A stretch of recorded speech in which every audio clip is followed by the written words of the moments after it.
Quick history set कर सकते हैं इंग्लिश के पेपर में 98 या 99 मार्क्स लाकर। पर ये सोच रहे हो कि कैसे लाना है, तो चलिए मैं बताती हूँ। एवरीवन, दिस इज सकीनाली और कैसे बचावाटी आप सभी लोग। आज मैं आप लोगों के सामने बताने वाली हूँ कि टॉपर्स हमारे इंग्लिश का पेपर कैसे लिखते हैं जिससे कि उन लोग के 98, 99 या 97 मार्क्स तक आ रहे होते हैं। आप लोग को लगता है कि लैंग्वेज सब्जेक्ट में इतने मार्क्स लाना सीरियसली पॉसिबल है दीदी? तो चलिए मैं आप लोग को उसके पीछे के रीजंस बताती हूँ और बताती हूँ कि ये कौन से टॉप सीक्रेट्स है। तो English topper answer sheet reveal. सबसे पहले बात करते हैं आप लोग को क्या करना है। बच्चावाटी पेपर हमेशा पीछे से स्टार्ट करना, पीछे से मतलब लास्ट सेक्शन से स्टार्ट करना। मैं हमेशा पेपर को लास्ट सेक्शन से स्टार्ट करती थी एंड डेफिनेटली मैंने काफी ज्यादा स्कोर किया था इंग्लिश के पेपर में। कितना स्कोर किया था जानना है? लास्ट में बताऊंगी वीडियो के। सबसे पहले मैंने स्टार्ट किया था, हमारे टाइम पर लिटरेचर सेक्शन नंबर डी होता था, आप लोग के टाइम पर सेक्शन नंबर सी होता है। तो ये एक टॉपर की आंसर शीट है, मैं आप लोग को एनालाइज करती हूँ। अच्छा, मुझे ये बहुत ज्यादा अच्छी नहीं लगी, इसमें कुछ कमियां भी है, वो भी मैं आप लोग को मतलब बताती जाऊंगी। चलिए, अब इसकी हैंडराइटिंग टू गुड है, काफी अच्छी है। इसने पेपर ऑलरेडी पीछे से स्टार्ट किया हुआ है, ठीक है। तो सेक्शन नंबर सी की बात करूं तो इसने लिटरेचर डाला है। तो आप लोग को भी मेक श्योर आप जो भी सेक्शन स्टार्ट करें तो उसको सेक्शन को पहले ऊपर मेंशन कर दे। आप लोग को एक लाइन यहाँ खींचनी है और उसमें आप लोग को लिखना है कि कौन सा क्वेश्चन नंबर आप लोग का स्टार्ट हो रहा है। जैसे इसका क्वेश्चन नंबर 8 है एंड उसके पार्ट्स आप लोग को मेंशन करना है, जैसे ये ए है, बी है, सी है, डी है, लाइक दिस आप लोग मेंशन करते हुए चलिए। अच्छा, मुझे इसकी जो एक चीज अच्छी नहीं लगी है ना, वो मुझे ये नहीं लगी है कि देखो इसने एक ए पार्ट के बाद कोई भी लाइन नहीं छोड़ी, बट मेक श्योर कि आप लोग को हर पार्ट के बाद एक लाइन जरूर छोड़ना है। अब यार इसकी राइटिंग तो काफी अच्छी है, ठीक है, मतलब बहुत सुंदर सी हैंडराइटिंग इसकी दिखाई दे रही, बट इन केस अगर तुम्हारी राइटिंग अच्छी नहीं है या फिर नॉर्मल सी राइटिंग या फिर तुम बड़ी बड़ी हैंडराइटिंग लिखते हो, इन डेट केस अगर तुमने एक लाइन नहीं छोड़ी ना बीच में, तो इतना हौच-पौच लगने लग जाएगा पेपर, ऐसा लगेगा पता नहीं तुमने कीड़े मकोड़े कुछ लिखे। एंड इन डेट केस तुम्हारा एग्जामिनर तुमसे फ्रस्ट्रेट हो गए, तुम्हारे मार्क्स जरूर डिडक्ट कर सकता है। तो ऐसी बिल्कुल गलतियां ना करें। Leave one line after every question या आफ्टर एवरी पार्ट। साथ ही साथ इस तरीके से इन्हें पूरे अटेम्प्ट किए। अब देखो, जैसे हमारे सेक्शन नंबर सी खत्म होता है लिटरेचर, तो आप लोग को अगर नीचे जगह भी बची हो ना, तो आप लोग को उधर से ही सेक्शन नंबर बी डाल के स्टार्ट नहीं कर देना। यार सीबीएसई ना इतनी लंबी आंसर शीट देती है कि तुम लोग दूसरा पेज यूज कर सकते हो। तो ठीक है, दूसरे पेज पर हम लोग को उस पर्टिकुलर पेज पर जितनी भी स्पेस बची है उसको छोड़ दो। नए पेपर से हम लोग को नया सेक्शन डालना है और स्टार्ट करना है, ठीक है। सेक्शन नंबर बी डाला है, राइटिंग एंड ग्रामर। अब इसने देखो, ये मुझे बहुत अच्छा लगा, जितनी भी आप लोग की जितनी भी चीजें आती है राइटिंग में, जैसे लेटर राइटिंग आ गई या फिर कुछ भी चीज आती है पोस्ट, तो आप लोग को सभी चीजों के एक तो फॉर्मेट बहुत अच्छे तरीके से रटे हुए होने चाहिए। लिटरली बता रही हूँ, रटे हुए होने चाहिए। एक भी फॉर्मेट गलत किया ना तो नंबर वहीं डिडक्ट हो जाएंगे डायरेक्ट। फॉर्मेट अच्छे से याद होने के बाद तुम लोग को ना इस तरीके से तुम लोग लाइंस छोड़ सकते हो जिससे कि बहुत खूबसूरत तरीके से दिखाई देता है। देखो, उसने डियर सर मैम लिखा है, सब्जेक्ट डाला है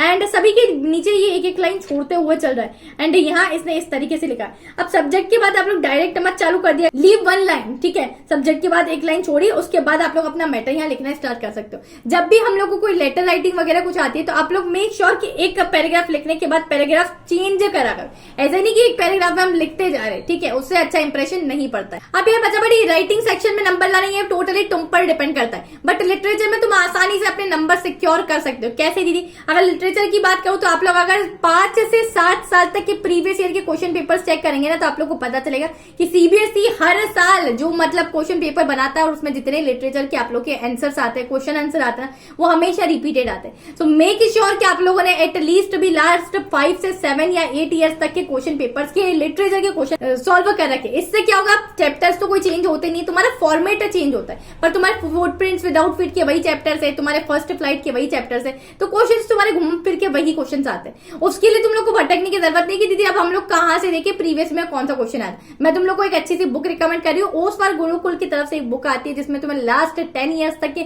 सॉल्व क्वेश्चन पेपर मिल जाएंगे। इसमें आप लोग को कम में बम वाली चीज है कि इसमें एक बुक पे तुम्हारा सारा काम हो रहा होगा। तो तुम लोग ये नहीं सोचोगे कि यार लास्ट के टाइम पे दीदी अब मैं खरीदूंगा तो मेरे क्या फायदा है। फायदा है, बिकॉज तुम्हारे जितने रेस्ट ऑफ द पेपर्स बाकी ना उसमें भी ये बुक तुम्हारी काम आने वाली, बिकॉज तुम्हें पीवाईक्यू से तुम्हारा कम से कम आधा पेपर वहीं से बैठता है, ठीक है। या तो वो टॉपिक से कुछ ना कुछ क्वेश्चन आएंगे या फिर पर्टिकुलर वही क्वेश्चन तुम्हारा रिपीटेड उसी फॉर्म में होता है। मेक श्योर कि आप लोग इसको परचेज करें। जब मैं किसी वीडियो में इस बुक का नाम लेती हूँ ना, तो मुझे कमेंट सेक्शन में बहुत सारे मैसेज रिसीव हो जाते हैं कि दीदी लिटरली ये बुक काफी ज्यादा बेनिफिशियल है, तो तुम एक बार चेकआउट कर लेना, ठीक है। टाइम वेस्ट करने की जरूरत नहीं है, मैंने डायरेक्ट लिंक डिस्क्रिप्शन में डाल दिया है, तो वहीं से जाके तुम लोग ओसवाल गुरुकुल की ये बुक चेकआउट कर सकते हो। अब बात करते हैं, जैसे इसने बाकी जो आंसर्स लिखे ना उसके बीच में एक एक लाइन छोड़ते हुए चला, तो इस तरीके से तुम भी छोड़ सकते हो। हर क्वेश्चन खत्म होने के बाद तुम लोग इस तरीके से एक लाइन बिल्कुल खींच भी सकते हो। अब देखो सेक्शन बी में इसके पास नोटिस लिखने को आया था, इसने नोटिस को अच्छे तरीके से बॉक्स में फ्रेम किया है। तुम लोग भी क्या करो, अगर तुम्हारे पास नोटिस वगैरह आता है तो तुम लोग अच्छी सी स्पेस लेके उसको बॉक्स में ब्यूटीफुली तरीके से बिल्कुल बंद कर सकते हैं। एक चीज तुम लोग को और नोटिस करनी है कि यहाँ जितने भी देखो इसके क्वेश्चन पेपर में हमने जितने भी पेजेस देखे,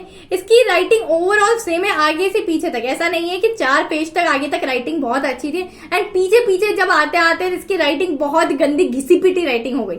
यूनिफॉर्म राइटिंग मेंटेन करा करो। मेरे साथ ऐसा बहुत होता था, मुझे टाइम मैनेजमेंट में काफी प्रॉब्लम होती थी, तो मेरी कॉपी के ना आगे के 4 या 5 पेज तो बहुत ब्यूटीफुली तरीके से लिखे रहते थे, बट लास्ट पेज तक अगर तुम आते हुए हैंड राइटिंग देखोगे ना तो इतना भाजी पाला दिखता था कि एग्जामिनर खुद मुझसे चिढ़ जाए। तो वो गलतियां मैंने करी है, तो प्लीज आप मत रिपीट करिएगा। चलो अब जो मोटे मोटे पॉइंट मैं आप लोग को बता देती हूँ मैंने क्या क्या चीजें बताई। लिटरेचर हमेशा पीवाईक्यूज में से आता है, तो आप लोग को पीवाईक्यूज जरूर करना है क्योंकि उसी में से लिटरेचर के क्वेश्चन रिपीट होते हैं। नेक्स्ट क्वेश्चन ऐसा है कि हर क्वेश्चन के बाद आप लोग एक लाइन खींचिएगा। किसी भी क्वेश्चन को आप लोग पॉइंट्स में लिख सकते हैं जिससे कि खुला खुला आंसर दिखता है एंड काफी अच्छे नंबर तुम लोग को अचीव हो सकते हैं। यूनिफॉर्म राइटिंग पूरे पेपर में मेंटेन करना, ऐसा नहीं कि आगे के 4 पेज अच्छे लिखे देन पता नहीं भाजी पाला कर दिया।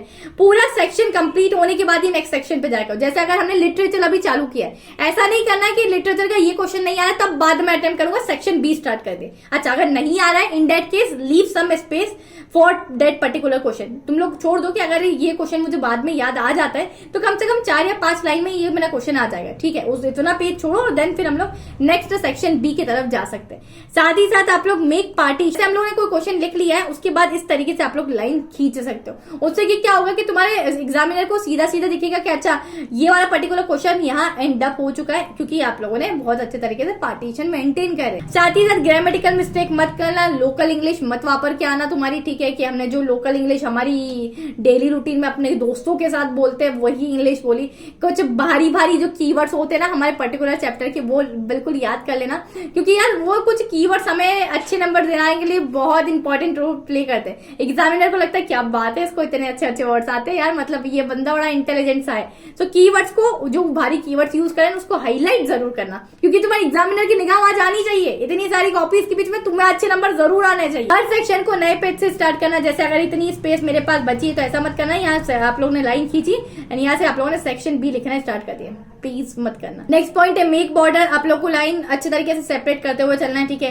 ए पार्ट के बाद एक लाइन छोड़कर ही बी पार्ट अटेम्प्ट करना है। इस तरीके से आप लोग क्वेश्चन अटेम्प्ट कर सकते हैं। फॉर्मेट बहुत अच्छे तरीके से आप लोग को लर्न होना चाहिए। फॉर्मेट में कहीं भी गड़बड़ी करी ना कि पहले नाम आता है, डेट आता है, एड्रेस आता है, तो सभी चीजें गलत हो जाएगी। प्लीज फॉर्मेट अच्छे तरीके से लर्न करके जा। पैराग्राफ चेंज करना, राइटिंग सेक्शन में आप लोग को जितनी चीजें आती है ना, जैसे लेटर राइटिंग हो गई, तो प्लीज आप लोग यहाँ तक अगर मेरा एक पैराग्राफ कंप्लीट हुआ है तो दूसरा पैराग्राफ आप लोग को यहाँ से जैसे विद रेफरेंस करके कुछ लिखा आप लोगों ने, तो यहाँ से आप लोग का चालू करना है। पैराग्राफ को जरूर आप लोग चेंज करना जिससे कि हमारा बहुत ब्यूटीफुली तरीके से वो पर्टिकुलर लेटर राइटिंग दिखता है। अगर आप लोग के पास पॉसिबिलिटी है पैराग्राफ चेंज करने की तो आप लोग वहां चेंज कर सकते हैं। साथ ही साथ अगर कोई मिस्टेक हो जाए, बिकॉज यार हम इंसान है, ठीक है, हम भगवान नहीं है, हमसे माइट अभी मिस्टेक हो सकती है, तो पॉसिबली अगर मिस्टेक हो जाए तो सिंगल लाइन से कट कर सकते हो। पेन से कट मत करना, पेंसिल से कट करना। पेन से कट करने पे बड़ा हाईलाइटेड सा वो दिखता है कि अरे तुमने यहाँ गलती करके कट कर दिया। एक ऐसा सिंगल लाइन से कट करना, ऐसा ऐसा कुछ हौच पौच ऐसा काट के मत आना, सीरियसली एग्जामिनर की खोपड़ी घूम जाएगी और तुम्हें नंबर देने से मना कर देगा कि नहीं यार पता नहीं क्या लिख के गया है ये बच्चा, ठीक है। सो आई होप बच्चा ये वीडियो आप लोग के लिए काफी ज्यादा हेल्पफुल रहा। अगर हेल्पफुल रहा तो इसी तरीके से आप लोग चैनल को सब्सक्राइब कर सकते हैं फॉर यूजफुल कंटेंट एंड साथ ही साथ बच्चा वाटे आप लोग मुझे बता सकते हैं आप लोग को इंग्लिश में किस चीज में प्रॉब्लम आ रही है। अगर आप लोग को ग्रामर में आ रही है, लिटरेचर में आ रही है, रीडिंग सेक्शन में आ रही है, तो मैं आप लोग की डेफिनेटली आप लोग के लास्ट टाइम पर बिल्कुल हेल्प कर रही होंगे। And this is your educator Sakina signing off.